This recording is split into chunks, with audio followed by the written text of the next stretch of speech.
warm summer's evening, standing on the mound. The ballpark's full of cheering crowd. Home team's back in town with all pitches. Good evening, everybody. Welcome to another edition of the Painting Corners Baseball Podcast. I'm your co-host, as always, Johnny C., joined here by Aiden Smith. Harrison Bader popping around the league. Freddy Peralta, the Mets have swung big. Tobias Myers to boot.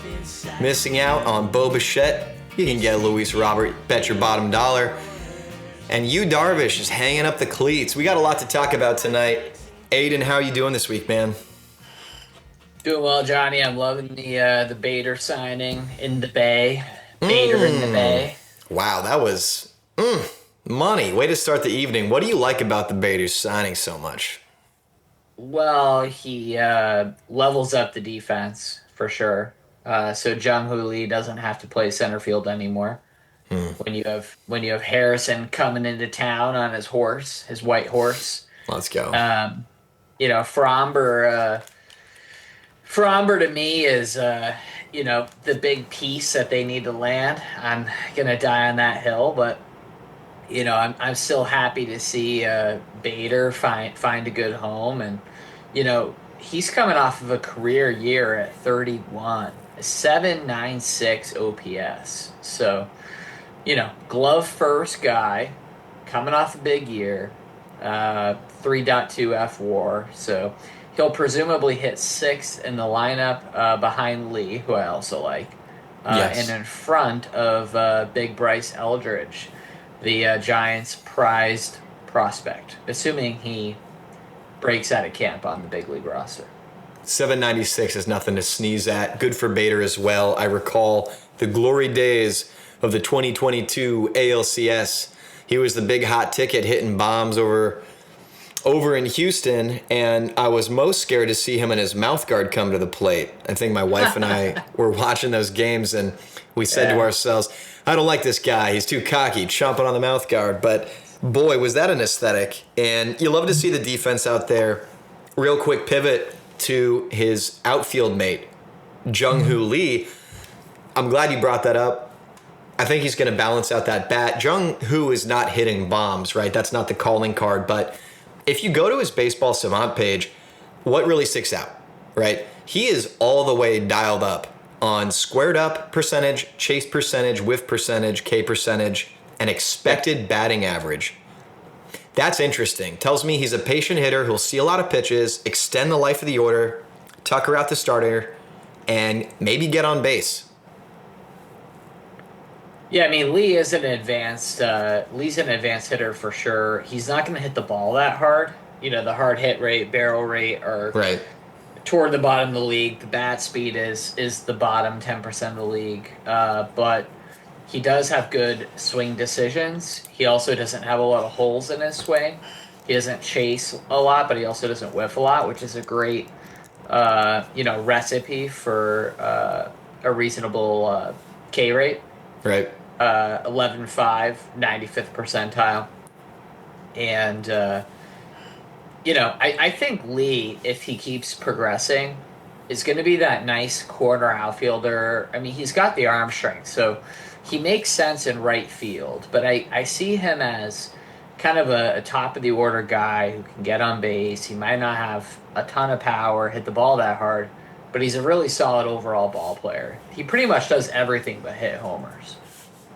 That's a really good way to put it. The bat speed's a little, it is what it is, but he's spraying the ball all over the field too. He's using every field, and he is a contact guy. He strikes me as like a professional hitter, which is funny because you save that for a Jordan or somebody like that can hit bombs and rockets, where the line drive homers are the calling card. But Jung-hoo seems, he's like he got a wizard staff to it, like the Tony Gwynn thing going on. Kind of a weird, not making a comp there, obviously, but he's using his bat like this matchstick wand where he can put it where he wants to, anywhere on the diamond.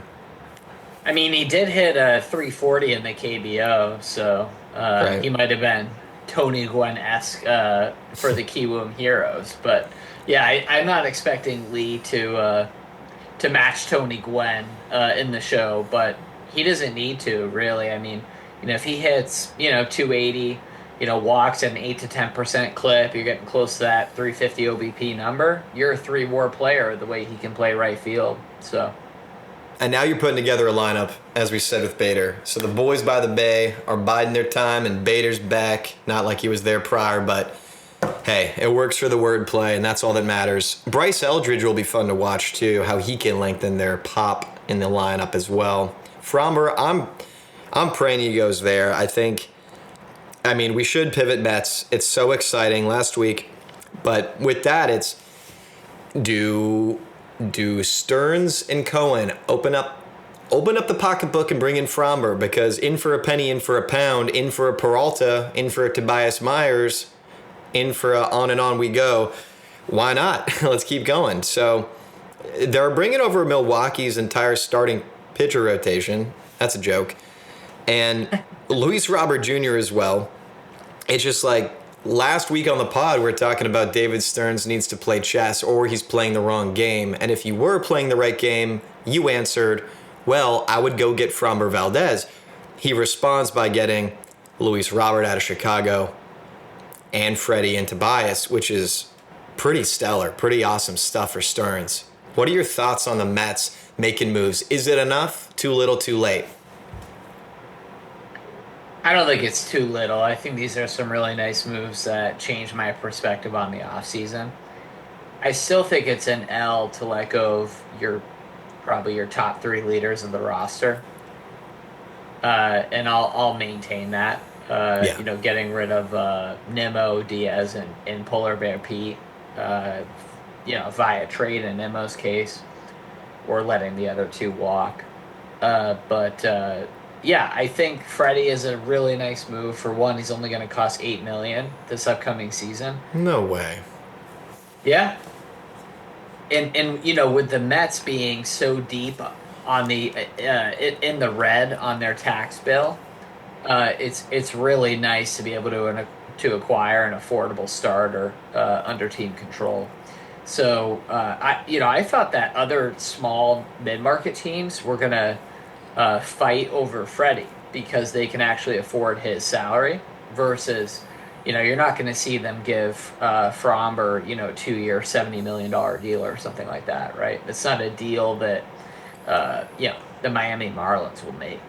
But the Miami Marlins, if they feel like they have the roster, I guess a more apt example would be the Pittsburgh Pirates, right? Because they have Skeens. They've made a couple moves, right? They're dancing with the idea of being competitive. So if they traded for a guy like Freddie, they only got to deal with that $8 million salary. They don't have to fork up, potentially over $100 million to bring in a guy like Fromber. So, right. But yeah, overall, I like Freddie. I like that move, and it definitely did bolster the Brewers' farm system by a lot of people's accounts. It actually rocketed the Brewers up to the best farm system in baseball, which previous to this trade and from some people's perspectives would have been the Mets having the best farm system, at least in the National League.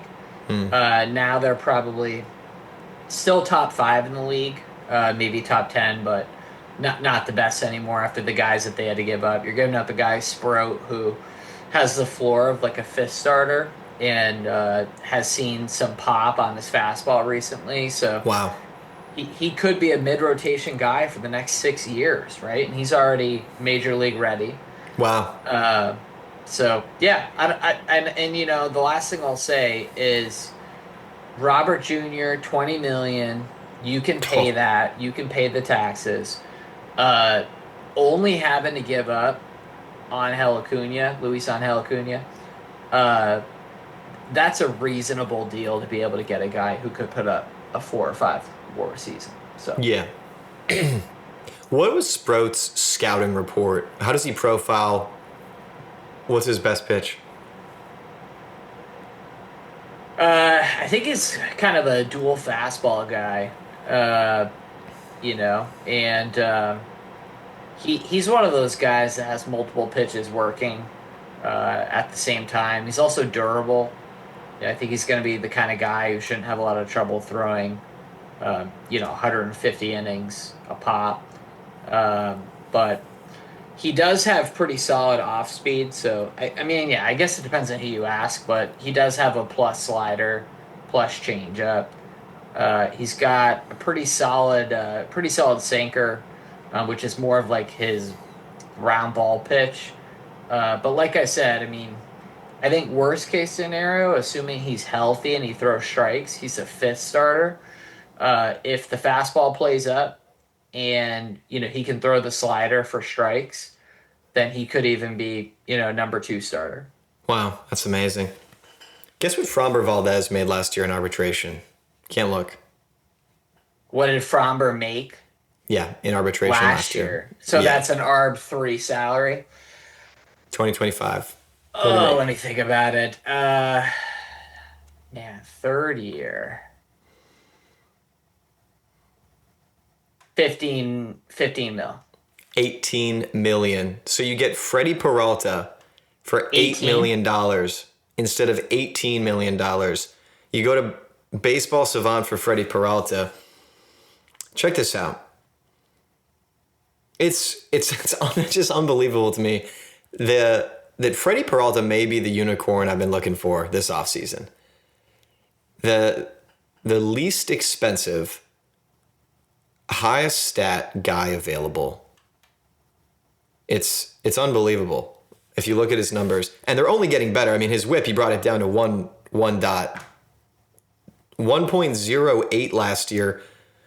Hucking 176 innings, building off last year's 173 innings workload. Well, also FGDC, which is the projection system that's like a combination of steamer and zips. So for MLB veterans, that's probably the best. Whereas like with prospects, you want to lean more toward like the bat and oopsie and things like that use like barrel rate, hard hit rate, when you don't have as much result data like ERA, batting average, things like that. But with a guy like Freddie, where he started at this point, he's thrown almost 1,000 innings in the show. We can stick with FGDC.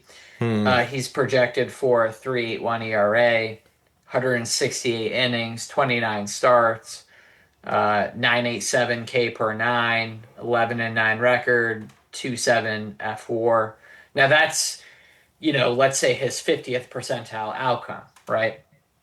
He could have a season like he did this year again, or he could slip a little bit and have, a year that he had like in 2023, where threw 165 innings to a 3.6 ERA, which is still a good year. But yeah, FGDC is definitely a little bit conservative on him for 2026.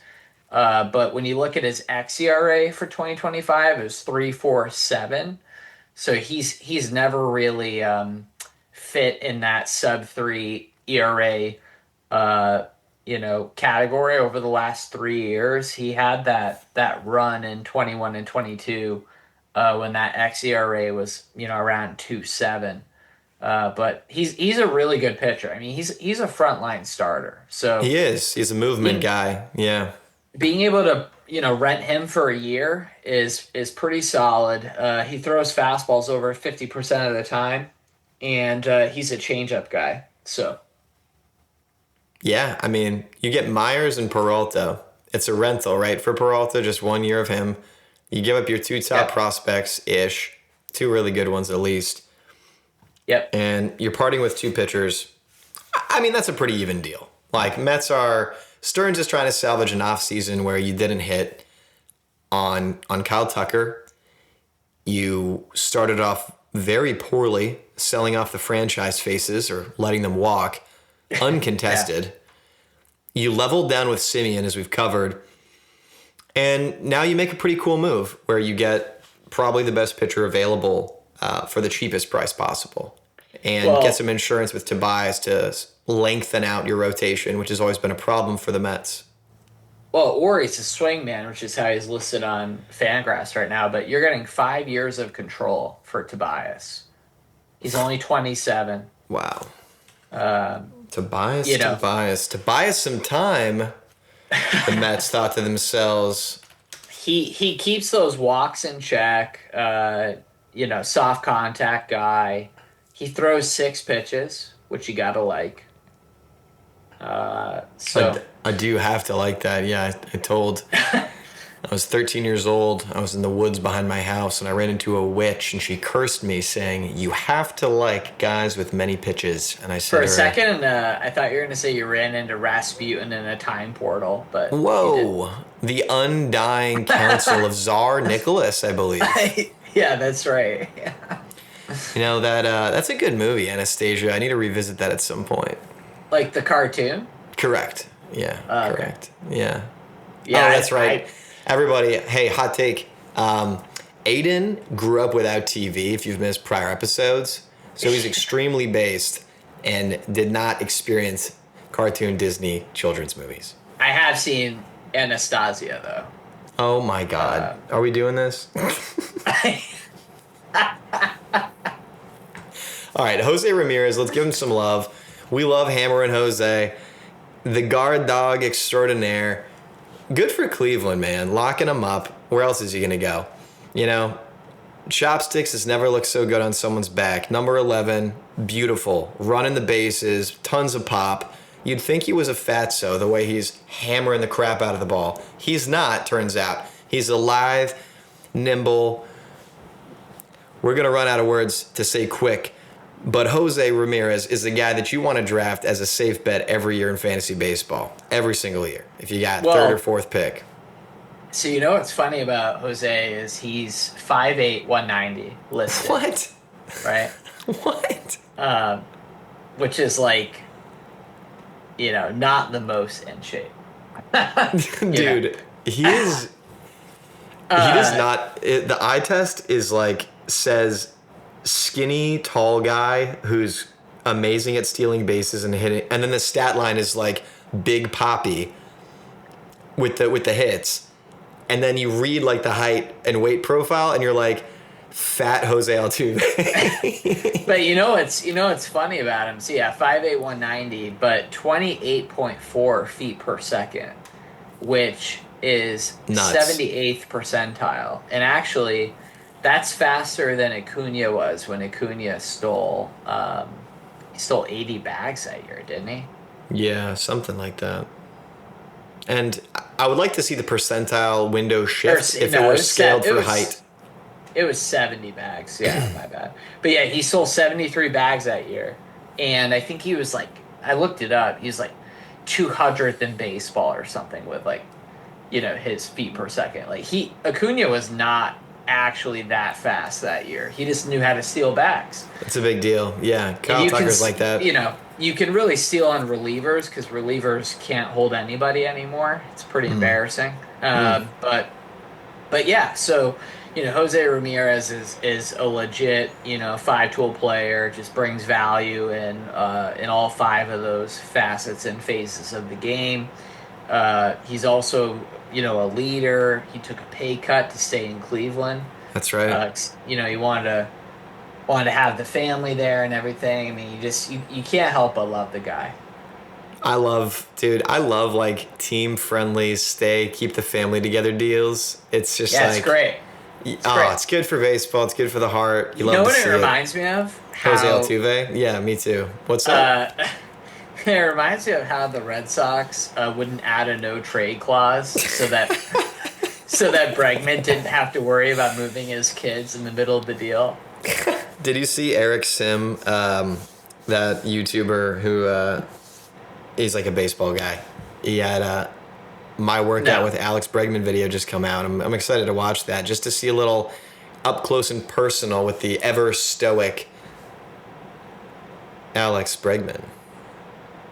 Some good content out there. I need to catch up on that. So let me ask you something. I'm moving off of Breggy here for a minute, but yeah, we are. So, Freddy, Mets, Robert Jr., Mets, Mackenzie Gore, Rangers. Which of those 3 do you like the most? Like, in terms of they're going to be best for their team, best deals? Like, which one do I like? No, the way their name sounds? Which of the 3, when you hear that trade, like, what's the most electric to you?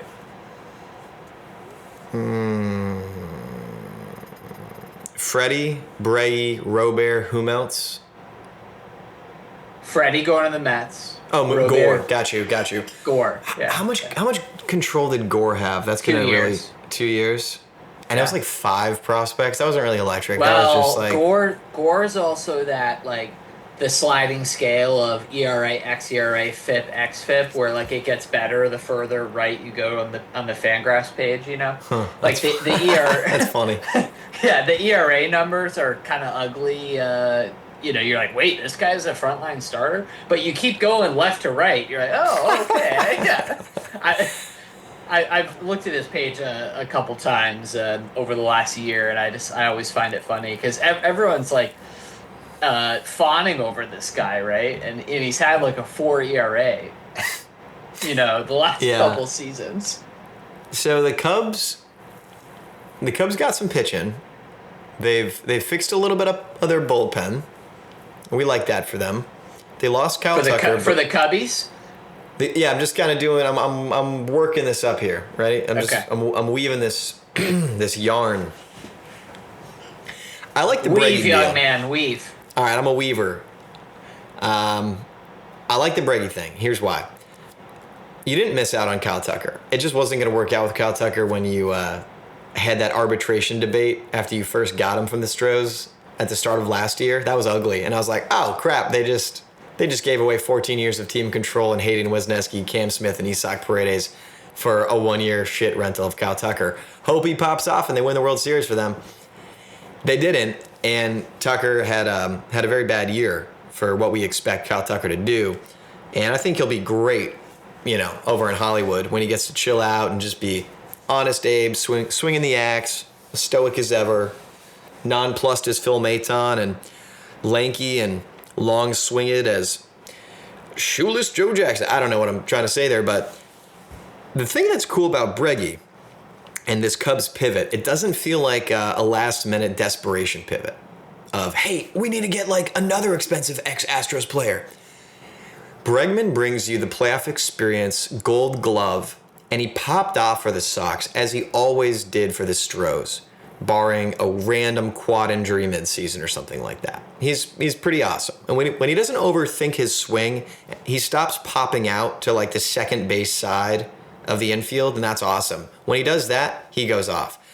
So you get a good hitter, you get a leader, you get an awesome defender, and he's going to be your anchor for many years in Chicago. You locked him up, and there's none of these like, it's not the Boston deal where high AAV, opt out whenever you feel like it. There's a sense that he's really looking to build a team there with the boys. Seiya, PCA, the boys are back in town. The Windy City's looking nice. I love this for them. It's a wonderful pivot from Kyle. And out of the array you gave me, the only reason I'm not saying Freddy is because Freddy's a rental. And, So, hold on. that's really it. I want to talk about this Cubs lineup. What's interesting in how Breggy contributes to a phenomenon here? Oh, I don't, and I'm dying to know. You love phenomenon, don't you? Love it. I'm just at the edge of my seat. We are all with you. Carry us home to the promised land. What do you got? Tell us. So the Cubs lineup 1 through 7. Okay. Just Michael say the names. Busch. Just say the names. Bushy at first. First round draft pick. Okay. 31st overall. Okay. Breggy, second overall pick in 2015. Houston. Go Tigers. Okay. Ian Happ, switch hitter, 7 spots behind Breggy in that same draft to the Cubs. Okay. 7 spots after Breggy.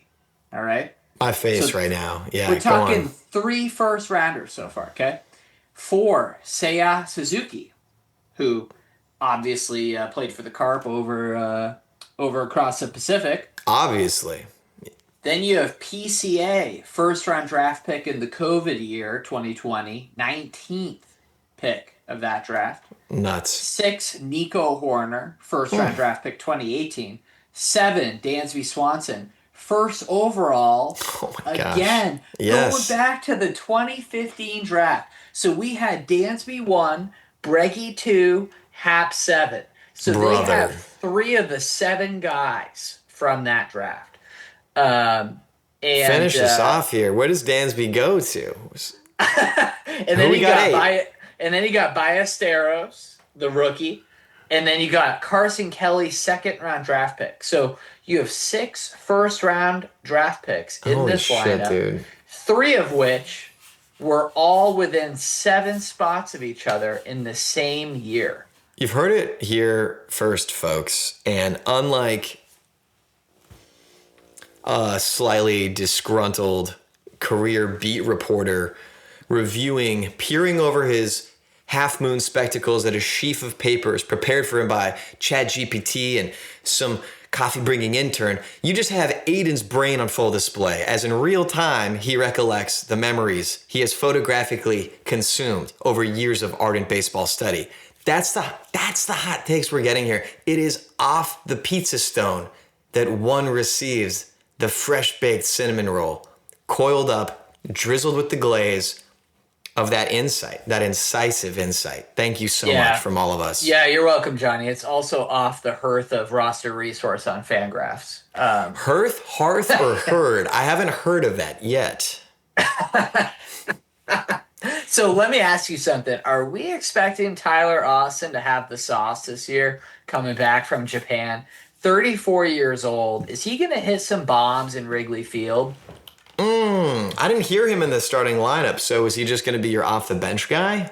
I think he's going to be a weak side platoon hitting lefties. They're going to try to get him some at-bats to just tear it up when Southpaw's on the mound is my guess.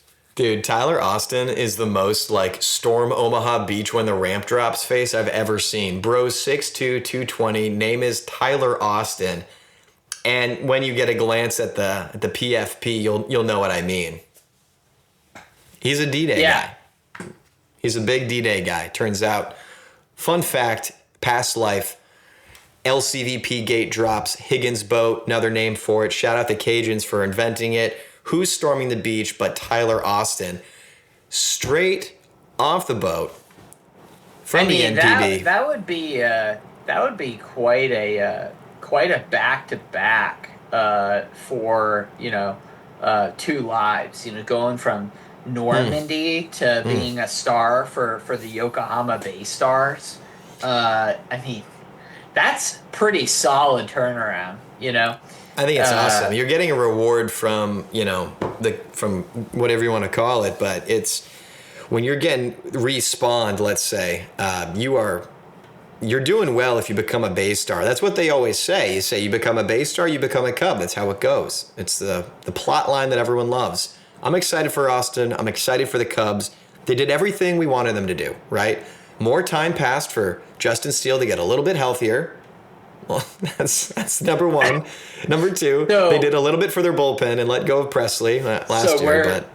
We're talking about the starting rotation, and then we'll move on here. So obviously they got Cabrera, but I want to talk about Shota because I respect the refusal to give in to a ridiculously awkward situation where the Cubs clearly didn't value him and thought that he was washed after that second half and QO'd him because they thought that they knew that he would say no. And he took the QO. And now he's just there, It kind of reminds me of Jordan Montgomery in Arizona, where the owner went on the record saying can't stand this guy or whatever. That was it was bad. That was a lot worse than Shota. But I'm just saying it's pretty obvious that the Cubs were we're done with Shota, but we're gonna QO him so we get that draft pick, Dude, Shota's whip was .99 last year. Shota has to be a case study next time we do one of those breaking down pitching statistics. You know how Snell is the typical walks a ton of guys but has a low ERA because he gets out of jams, but his flip is crazy, right? Well, he also has a high strand rate all the time, yeah. Right, high whip, high strand rate, they go together. Now Shota Managa, he's got a 1.02 whip in his 24 debut in the States, and he crushed it. Had him on fantasy, loved every minute of it. The pitching philosopher, for those that don't know, very cool. You talk about student of the game. Listen to this, though. Yeah, what you got? in 76 innings in the second half last year. Okay. 264 OBP against. Right? Wow. Which is really good. 20 home runs given up in 76 innings. Oh my God. Wowzers. Dude, that's really tough. I mean, that's a homer every couple innings. Like, you're going through the lineup and you're giving up a homer. But that's the thing you've said for years about him. Whenever people get excited, myself included. And look, his whip says it all. His ERA says it all. He does a workload. He strikes out enough guys. He doesn't walk a ton of guys. Like, what's not to love? But he gives up the meatball once in a while. Is that like a pitching selection thing, or can that be fixed? I would argue it's a command thing, and it's exacerbated by fatigue. So in September, he gave up 10 homers in 27 innings. Wow, that's bad. And were they all falling in similar phases of the game, third time through, an inning too long? Well, he wasn't getting to the third time through. He only threw 27 innings the whole month, so I don't think he was even pitching third time. True, that is math. That makes sense.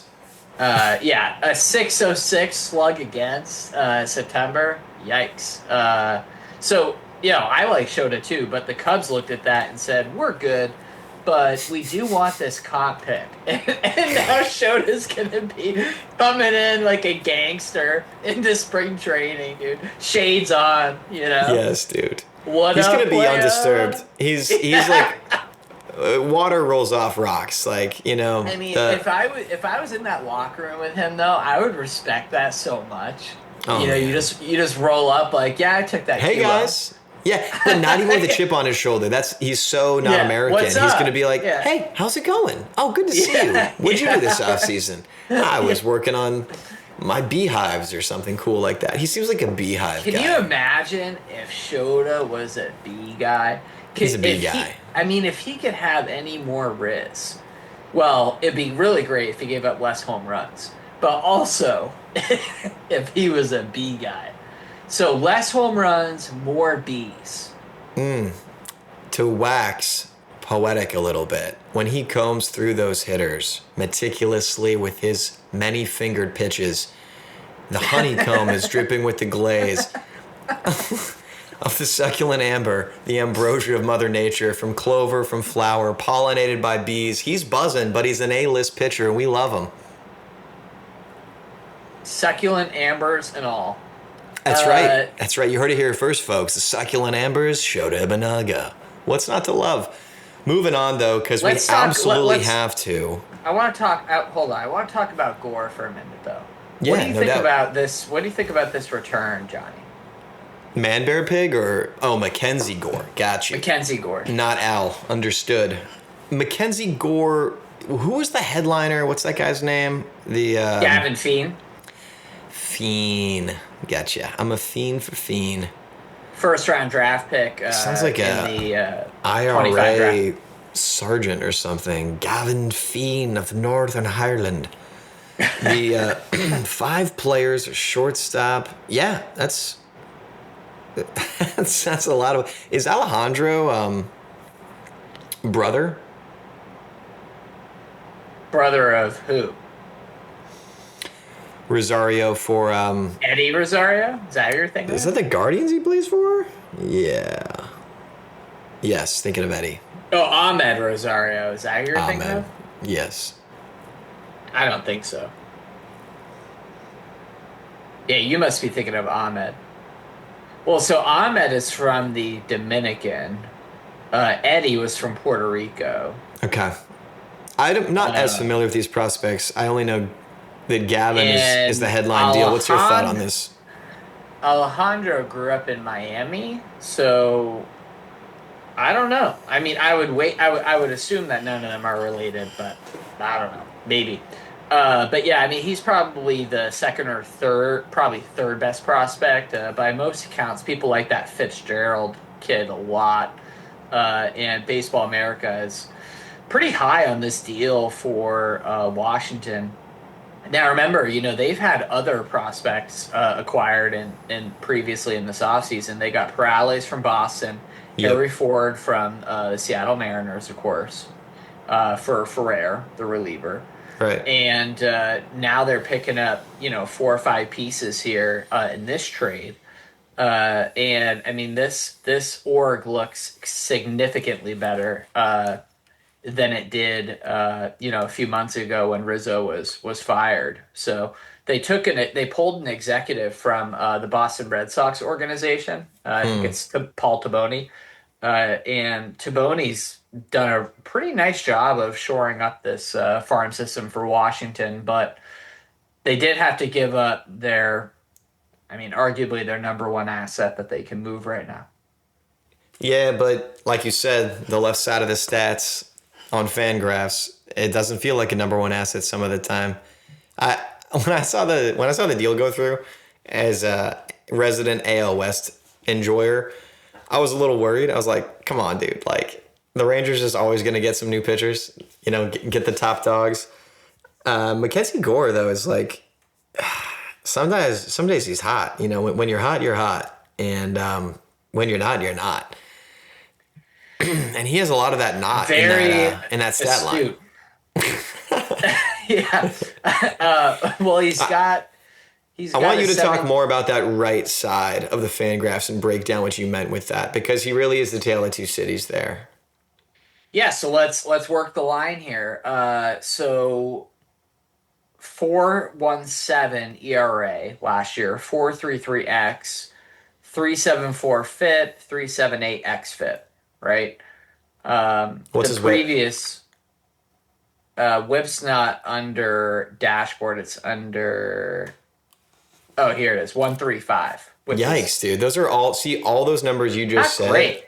Not even not great, dude. I'm saying third starter.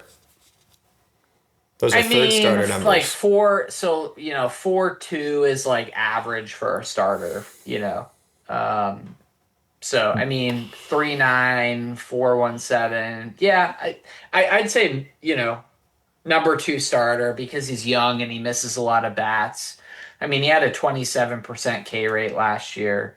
Now, that's with the assumption that he's going to continue to get better, right? So if he is going to be the average of his last 3 seasons, then this is not a very good trade for Texas. You're kind of assuming that Gore is going to continue to get better. Whether you're thinking, oh, I can fix this, I can fix that. The Nationals just, didn't know how to work with him, develop him. That could be part of it, for sure. But Gore's kind of always been highly touted. He was the 3rd overall pick in 2017 out of high school. Right. By the Padres, who generally have been a pretty solid scouting team. So they tend to pick him pretty well. Yep. There is reason to be optimistic about him. That being said, I do get where people are coming from, where they're like, wait a second. Am I reading this right, that this guy has a 4.2 career ERA? So what do you like about him numbers-wise on the right side?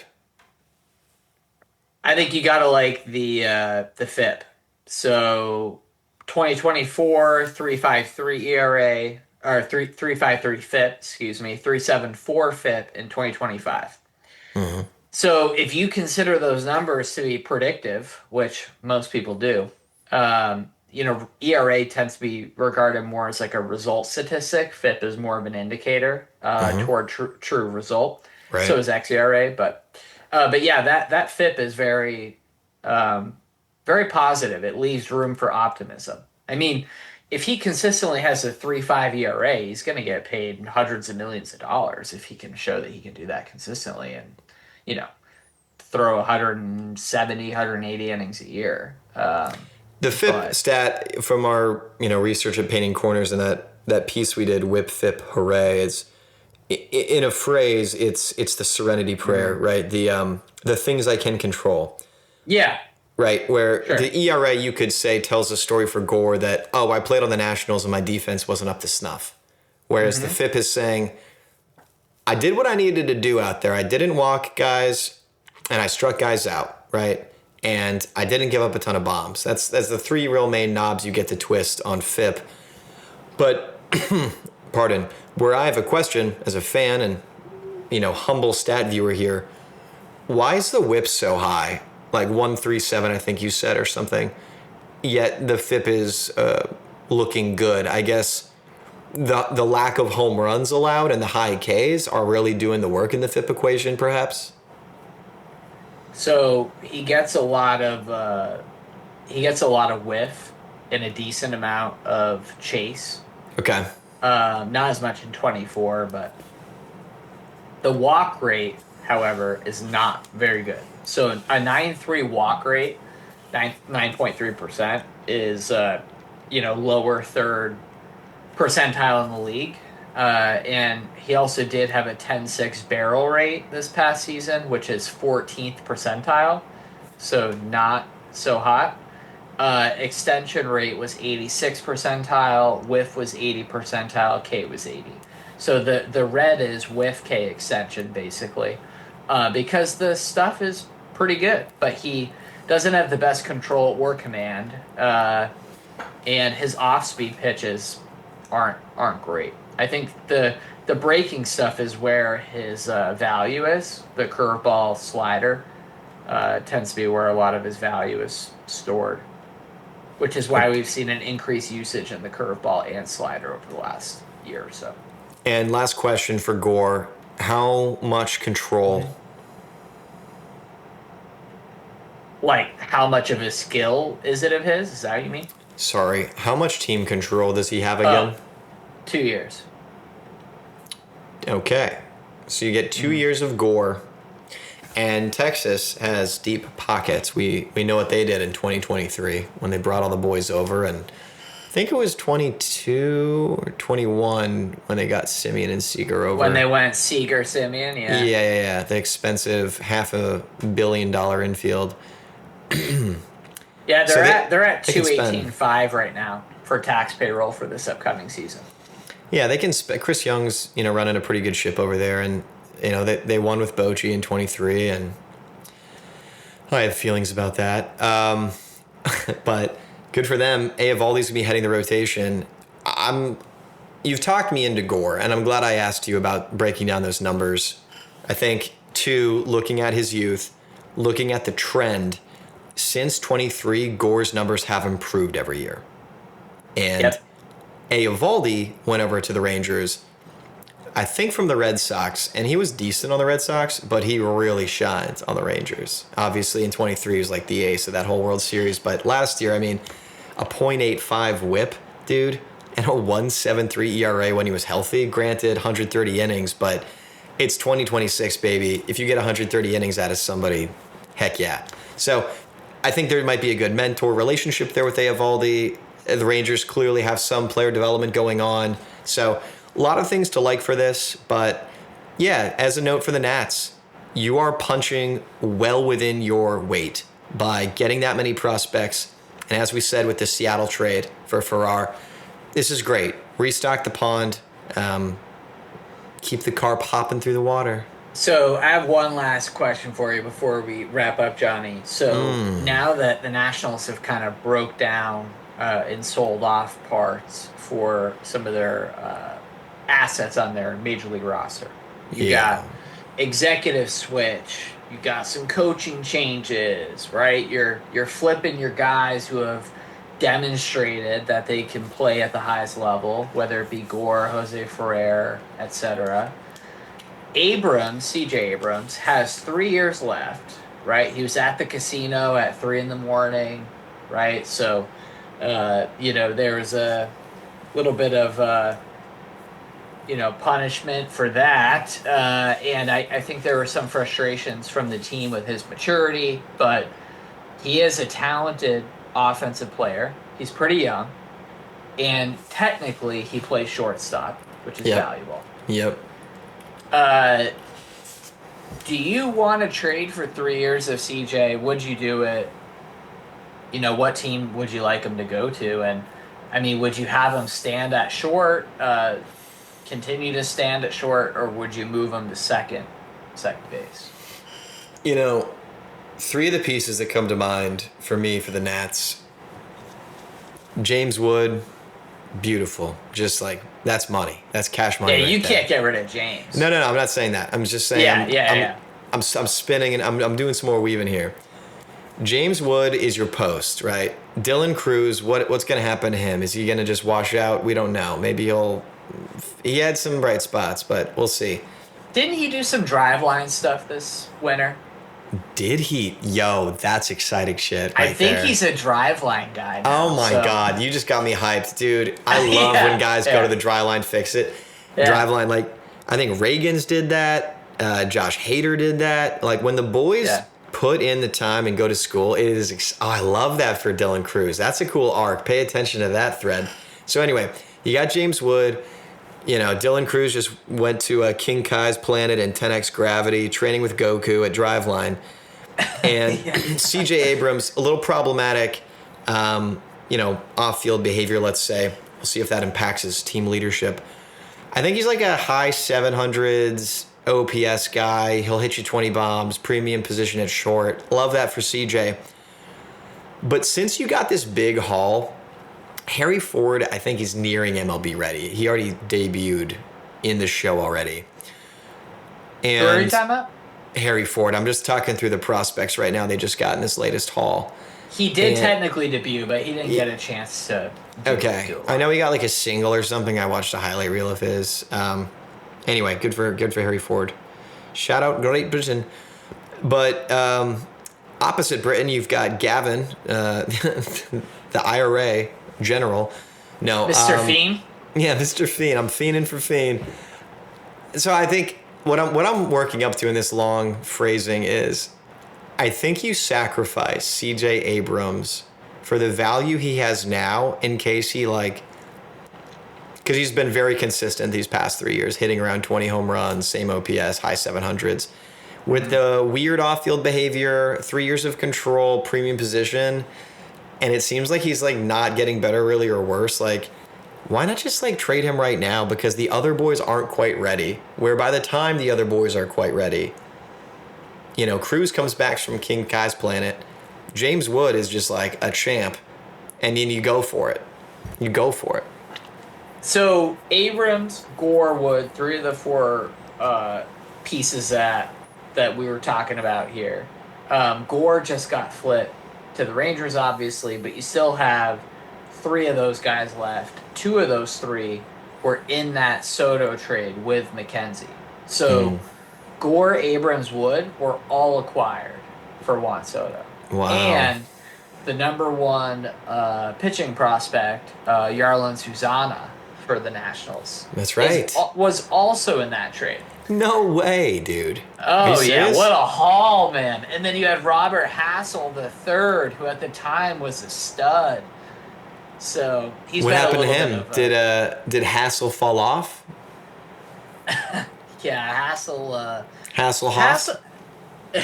Hassel's he's a decent athlete, but he hasn't really been able to hack it. I don't think the contact tool is good enough. He hit 223 this year in the bigs, 62K and 197 ABs. Yeah, could be figuring it out still. Doesn't have enough power to compensate for that, in my opinion, but I will give him this. He can play center field. And if you can play center field, there's a path for you in Major League Baseball. Oh, man. Make that engrave that on some placard, and I will put it above my door. That is true. True as I've ever heard. Well, that's going to do it for us, everyone. You heard it here first. Hot takes all over the place, analyzing the Cubs, reliving and relitigating the wonders of the Juan Soto trade and the haul that was got. Be sure to like and subscribe to our Spotify podcast or Apple Music, wherever you listen to your podcast. We got some collabs coming up, too.